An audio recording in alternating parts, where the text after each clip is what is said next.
السلام علیکم پیارے بھائیوں، آج آپ کو سنانے جا رہا ہوں حضرت عمر فاروق رضی اللہ تعالیٰ عنہ اور بوڑھی عورت کی آزمائشیں۔ یہ آج کا ٹاپک ہے۔ پیارے دوستوں سنتے جائیے۔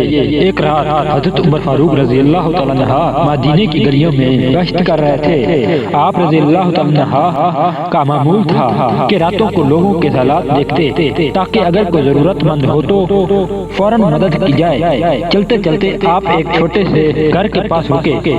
اندر سے ایک عورت کی آواز آ رہی تھی۔ وہ اپنے بچوں کو دلاسا دے رہی تھی، صبر کرو، ابھی کھانا تیار ہو جائے گا۔ مگر چولہے پر صرف پانی سے بھرا ہوا ایک برتن رکھا تھا جس میں کچھ بھی نہیں تھا۔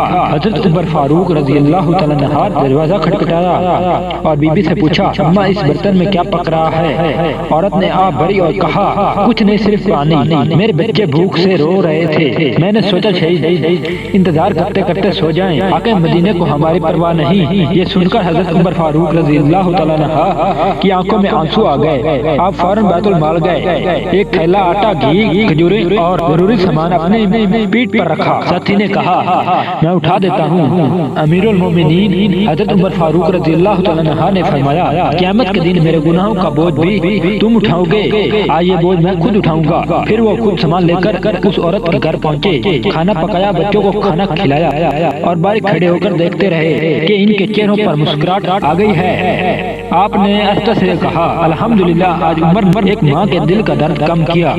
نتیجہ، حکمران ہو یا عام انسان، سب کا فرض ہے کہ غریبوں، یتیموں اور ضرورت مندوں کا خیال رکھیں، دوسروں کی تکلیف لے کر بے پرواہ نہ رہیں، کہ خود بڑھ کر مدد کریں، نیکی چھپ کر کریں، ریاکاری کے بغیر۔